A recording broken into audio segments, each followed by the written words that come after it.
नमस्कार। मैं कैलाश तिवारी फिर आपके सामने हाजिर हूँ इस कोरोना काल में कुछ मुद्दे लेकर।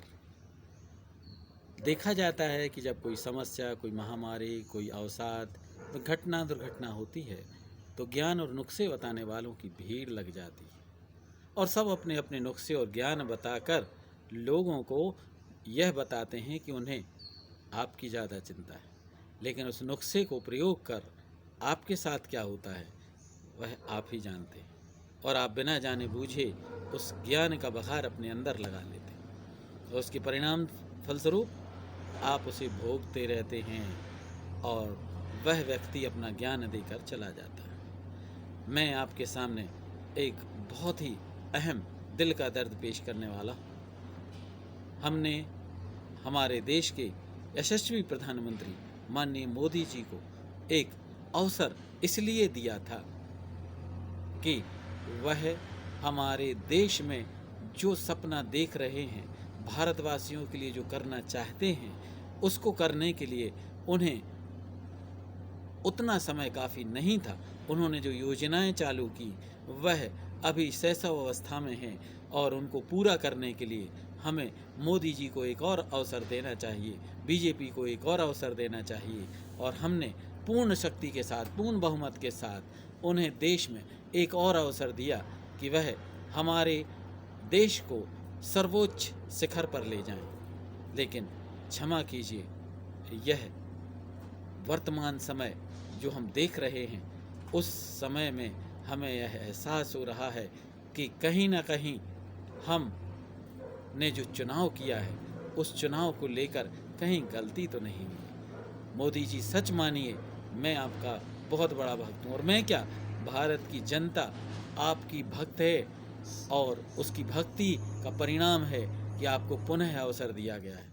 परंतु क्षमा कीजिए, हम अंध भक्त नहीं बन सकते, आंखों पर पट्टी बांधकर भक्ति नहीं कर सकते। इसलिए मैं आपसे यह बात कह रहा हूँ और आप चूँकि हमें अपना परिवार का सदस्य मानते हैं और बार बार ये कहते हैं कि मेरा 135 करोड़ का परिवार है, तो उस 135 करोड़ में मैं एक अदना सा नागरिक, आपका परिवार का सदस्य, आपको ये बताना चाहता हूँ कि आपके द्वारा जो सोच है, आपकी जो सोच थी, उस सोच में कहीं ना कहीं आपके साथ परिवर्तन हुआ है।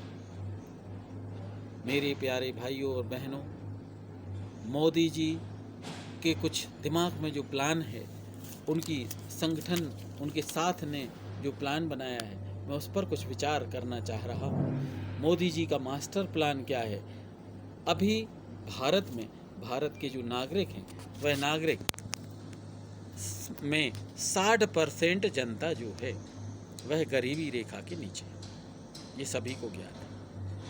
और गरीबी रेखा से मोदी जी ने हमें निकाला है और 54% तक हमें गरीबी रेखा में पीछे किया, अर्थात 6% में कमी लाए थे। परंतु उसका परिणाम क्या हुआ? बंगाल का चुनाव, और उस 6% में कमी लाने पर उन्होंने यह सोचा कि हमने अपने देशवासियों को, गरीबों को बीपीएल कार्ड बनवाए, गरीबी रेखा से नीचे वालों के लिए बीपीएल कार्ड बनवाए। 40% जनता ने इस बीपीएल कार्ड को बनवा भी लिया और उसमें कितनी सारी सुविधाएं उन गरीबों को मिलने लगीं और वह गरीब ना होकर एक नए वर्ग में शामिल हो गए, जहां उन्हें 1 रुपया किलो, 2 रुपये किलो चावल और गेहूं मिलने लगे और यदि वह एक दिन काम करके आएँ तो महीने भर उनके खाने का इंतजाम हो जाता है। मुफ्त दवाएं हैं, मुफ्त चिकित्सा है, स्कूलों में प्रवेश निःशुल्क हैं, कितनी सारी सुविधा इन बीपीएल कार्ड धारकों को मोदी जी ने दी। यही विचार शायद आपने अंतर्राष्ट्रीय स्तर पर आपसे चर्चा की गई और इस बीपीएल कार्ड को लेकर बहुत गहन विचार किया गया। तो मोदी जी ने इस बात पर विचार किया कि क्यों ना हम 135 करोड़ लोगों को ही गरीबी की रेखा के नीचे पहुंचा दें, अर्थात संपूर्ण भारत गरीबी रेखा के नीचे यदि पहुंच जाता है तो हम अंतर्राष्ट्रीय स्तर पर अपने भारत का IBPL कार्ड, अर्थात इंटरनेशनल कार्ड, बीपीएल कार्ड नहीं, IBPL कार्ड बनवा देंगे जो विश्व स्तर पर चलेगा और BPL कार्ड धारकों की सारी सुविधाएं वर्ल्ड बैंक से मिलने लगेंगी। सरकार को कुछ करना नहीं पड़ेगा और भीख मांगने के लिए IBPL कार्ड हम अंतर्राष्ट्रीय स्तर पर दिखा देंगे। हमने सभी से इतना व्यवहार बनाया है, सबके पास घूम घूम कर इतनी सारी व्यवस्थाएं एकत्रित की हैं, तो उन्हें इस कार्ड के बदले, इस प्रकार के बदले कुछ सुविधाएं मिलने लगेंगी। आपने देश को स्वास्थ्य एवं शिक्षा से वंचित कर दिया है और भारत में शिक्षा और चिकित्सा, ये दोनों चीज़ें मनुष्य में हृदय और दिमाग का काम करती हैं। यदि हम स्वास्थ्य की बात करें तो यह हृदय की बात है। जैसे शरीर में हृदय काम करता है, ऐसे ही देश के लिए स्वास्थ्य काम करता है और शिक्षा दिमाग का काम करती है। और आपको ज्ञात होगा कि यह दोनों ही चीज़ें फेल होती हैं, ब्रेन हेमरेज होता है और हार्ट फेल होता है। आपने हमारी ऐसी व्यवस्था कर दी है कि हमारे देश के ब्रेन और हार्ट दोनों फेल होने की स्थिति में आ गए। मोदी जी क्षमा कीजिए, परंतु मुझे लगता है कि आपके अंदर यह विचार और यह भाव पहले से ही विद्यमान है, क्योंकि आप जिसे परिवार मानते हैं उस परिवार को ही छोड़कर मोहल्ले में व्यवहार बनाने चले जाते हैं। परिवार के साथ आपने जो किया वही आप देश के साथ भी कर रहे हैं, अर्थात आपने अपने कभी विचार नहीं बदले, आपने अभी कभी अपना स्वभाव नहीं बदला। आपने उस पत्नी को छोड़ दिया जिसने आपके साथ 7 फेरे लिए और आपने 7 जन्मों में साथ रहने की कसम खाई और उसे छोड़ दिया, और उसके बाद आप पूरे देश को सुधारने निकल पड़े। अर्थात यह उसी प्रकार हुआ जैसे कि एक व्यक्ति अपनी पत्नी और बच्चों को परवाह ना कर उन्हें भूखा प्यासा तड़फता छोड़कर मोहल्ले में, समाज में लोगों से व्यवहार बनाने निकल पड़ता है। इसलिए कि यदि समय पड़े और आप ना रहें तो आपके बीवी बच्चों को मोहल्ले और समाज के लोग दुत्कारें ना, उनकी सहयोग और सहायता के लिए खड़े रहें।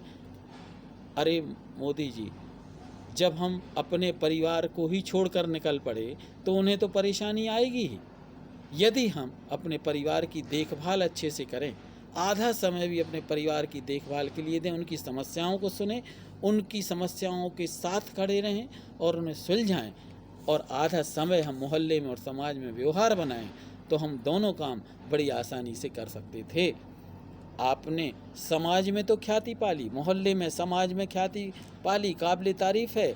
आज के पहले भारत की ख्याति अंतर्राष्ट्रीय स्तर पर इतनी कभी नहीं हुई थी और न ही अन्य देशों से इतने संबंध हो पाए थे, परंतु भारत की दुर्दशा भी इतनी कभी नहीं हुई। आज परिवार के परिवार साफ हो रहे हैं, मोहल्ले के मोहल्ले साफ हो रहे हैं, कोई के माँ नहीं रहा, कोई के पिताजी शांत हो रहे हैं, कोई का भाई चला जाता है, किसी का पति चला जाता है। आप बंगाल चुनाव में जीतने चले जाते। यह चुनाव का परिणाम भी उसी रोष का परिणाम है। मध्य प्रदेश में जब चुनाव होता है तो मुख्यमंत्री से लेके 40 मंत्री बैठ जाते हैं, लेकिन जनता अपने क्रोध को हर 5 साल में व्यक्त करती है और उसने यह परिणाम दिखा दिए कि आप कहीं ना कहीं उसके हृदय से बाहर हो रहे हैं। तो आदरणीय मोदी जी, मैं आपको बताना चाहता हूं कि हम अपने परिवार को बेसहारा छोड़कर मोहल्ले और समाज में अपने प्रचार प्रसार के लिए निकलें, लेकिन आधा समय हम अपने परिवार को भी दें, तो हम अपनी बीवी और बच्चों को, अपने परिवार को समस्याओं से बचाएंगे और हमें उन मोहल्ले वालों की ज़रूरत कम पड़ेगी और मोहल्ले वालों पर हमारा एहसान बना रहेगा। और कभी अवसाद या परिस्थिति खराब होगी तो वह हमारे सहयोगी होंगे, यह निश्चित है। यह आपकी अच्छी विचार है और यह आपका विचार अंतर्राष्ट्रीय स्तर पर मान्य है।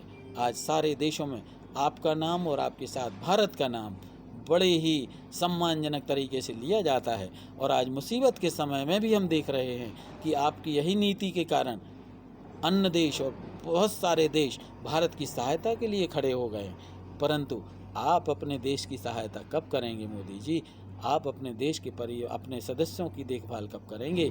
इन चुनावों की प्रक्रिया से दूर हो जाइए और चुनावों के लिए नरसंहार जैसी स्थिति तैयार कर दी है और केवल जीतना, केवल सत्ता हासिल करना, यह आपका उद्देश्य नहीं है। मैं आपको व्यक्तिगत रूप से भी जानता हूँ, परंतु आपके आसपास जो भी ये मकर जाल तैयार हो रहा है वह आपको पूर्ण रूप से राजनीतिक रंग में रंगता जा रहा है। तो मोदी जी, आप और हम हृदय से जुड़े हैं, आप और हम परिवार के सदस्य हैं, इसलिए मैं इतनी बात कर रहा हूँ। अन्यथा मेरा किसी भी प्रकार से आपको हृदय को दुखाना उद्देश्य नहीं है।